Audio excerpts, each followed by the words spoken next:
Prayer. Prayer is one of the most important parts of our walk with Jesus. But we can pray in a way that doesn't please Jesus, doesn't help us get to know Jesus, and doesn't help us grow in Jesus.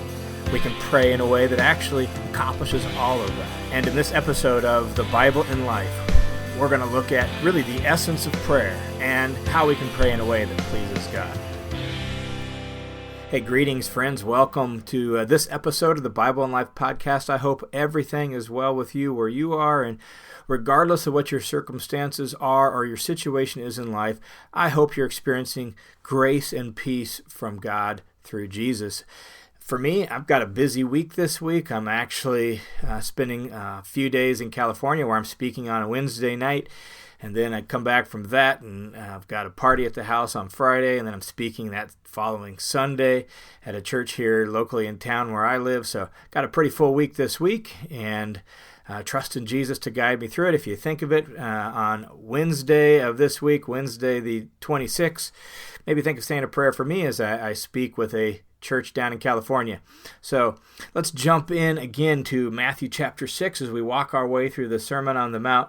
We're in this first major section of Matthew chapter 6 where Jesus is highlighting one particular barrier to surpassing righteousness, the barrier of keeping up religious appearances, keeping up a good religious reputation, looking good to the religious people in your life, and how that causes our spirituality to really be nothing more than skin deep, and we won't change from the inside out. The tree won't become a good tree, to use a imagery that Jesus uses later on in his teaching, where his real desire is for us to change from the inside out so that our heart set, our mindset, our desires, our will is all conformed to his priorities, his values, his loves, and we're shaped like him from the inside out. Well, if we're just paying attention to external religious activity and wanting to look good before the eyes of people, then we don't change deeply from the inside out. So that's the barrier we're in. And Jesus gives several examples from his culture that were very apropos and really still have a lot of meaning and value and power in our culture. The first one was almsgiving, or just giving to the needy, the poor, and the temple, and all of that. Giving your offering and being generous. We talked about that in last week's episode. This week, the example Jesus gives is prayer. And what he's going to tell us, he's going to give actually two different ways we can pray that don't please God and don't change our heart. Did you know that? Did you know that it's possible to pray in ways that don't please God?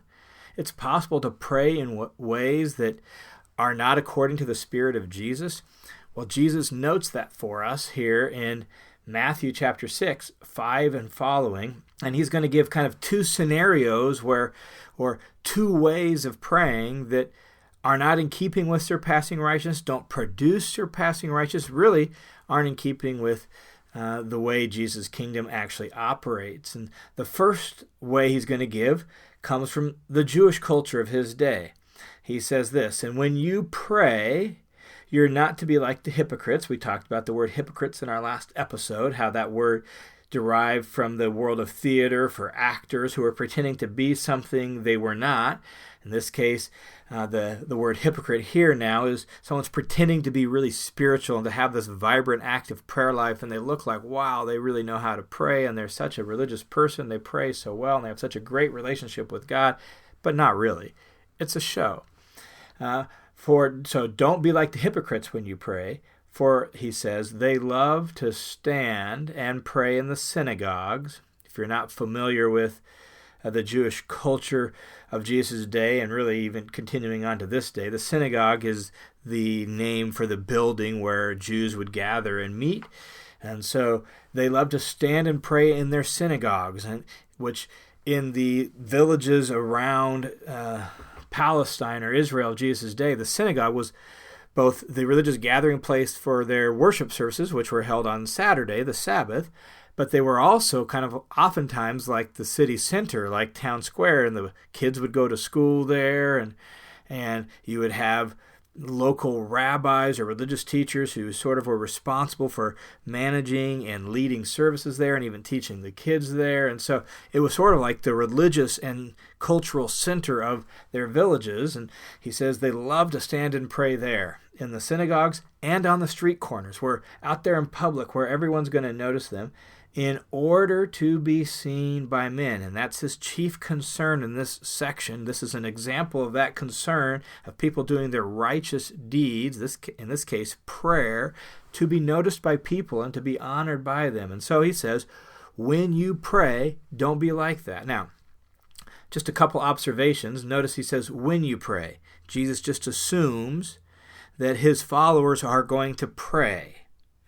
But he also wants to make sure when we pray, we pray in a way that is really honoring to God and in keeping with Jesus' goals and his kingdom. And so you don't do it to be noticed by people.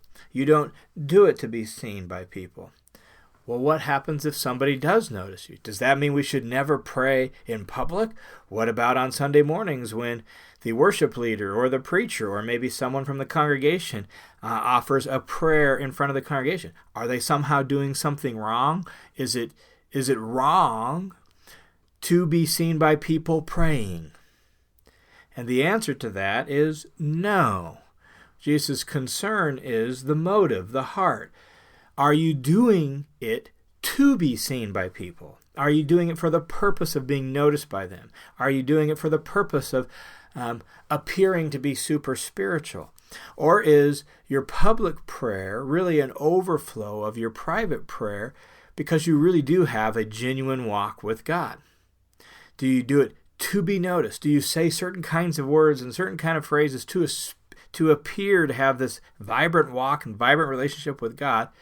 Or do you actually do it because you're really, really walking with God and you really talk to God? And that's Jesus' concern. And so if you pray out loud in front of people, and if people happen to notice that you're praying, you're not doing anything wrong. It's not like, oh man, that whole prayer was spoiled and now it's all messed up and God's going to be upset with me. That's not Jesus' point. Jesus himself prayed in front of his followers out loud, and they heard him pray, so much so that they asked him, could you teach us to pray? Because they heard him pray and they realized, wow, his quality of praying, his way of praying is something more than what we're used to hearing. You see the apostles in the book of Acts praying out loud in front of people. So praying and having people hear and see is not so much the problem. The problem is the motive. Are you doing it to be noticed by people? So Jesus says, when you pray, don't do it to be noticed by people. He says, truly, truly, I say to you, those people who pray that way, they have their reward in full. As we noted last time, they got exactly what they wanted.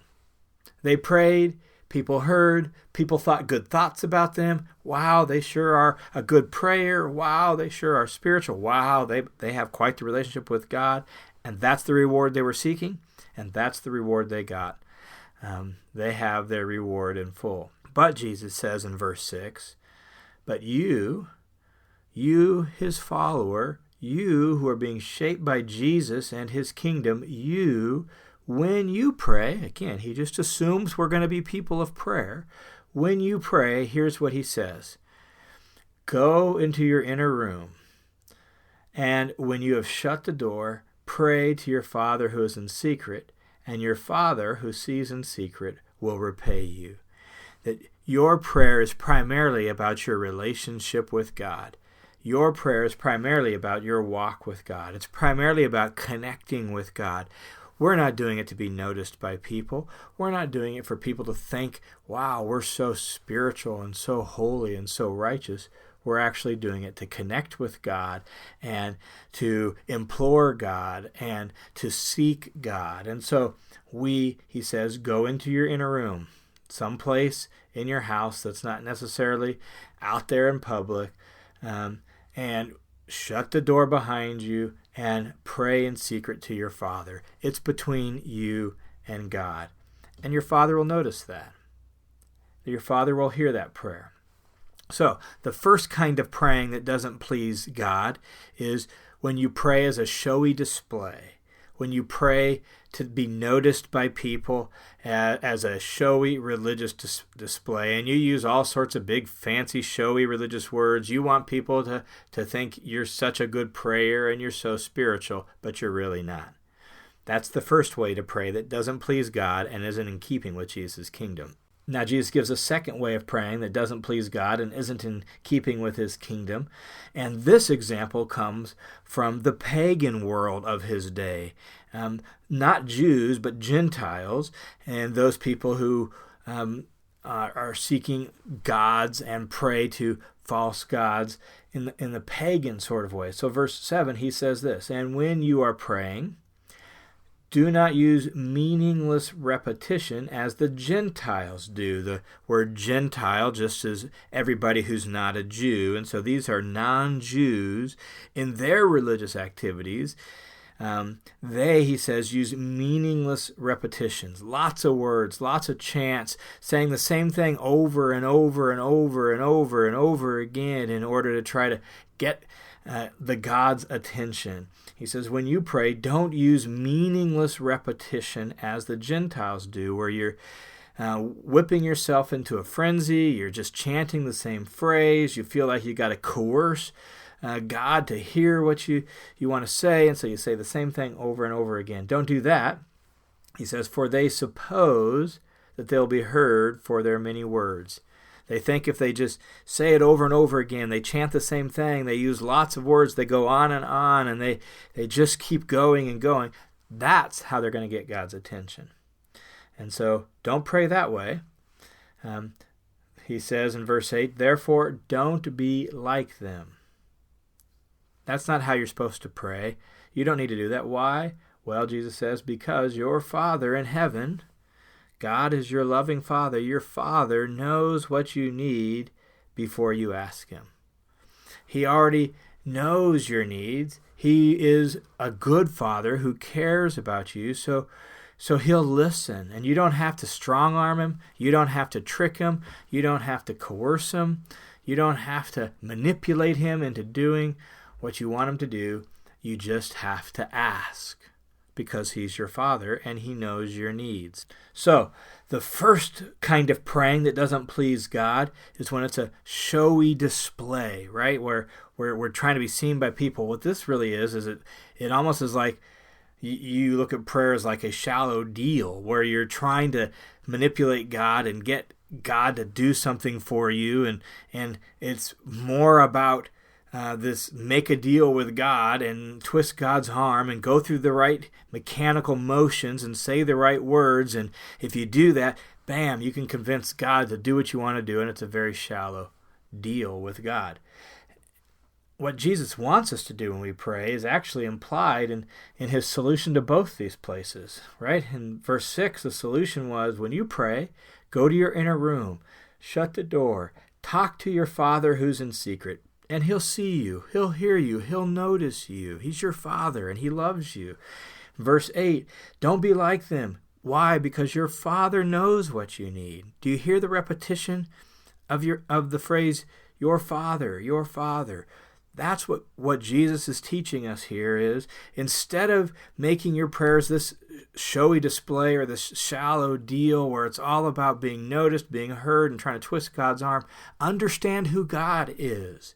That God is a compassionate, gracious, merciful Father who knows your needs and who loves you and who pays attention to you, who will hear you, who will see you.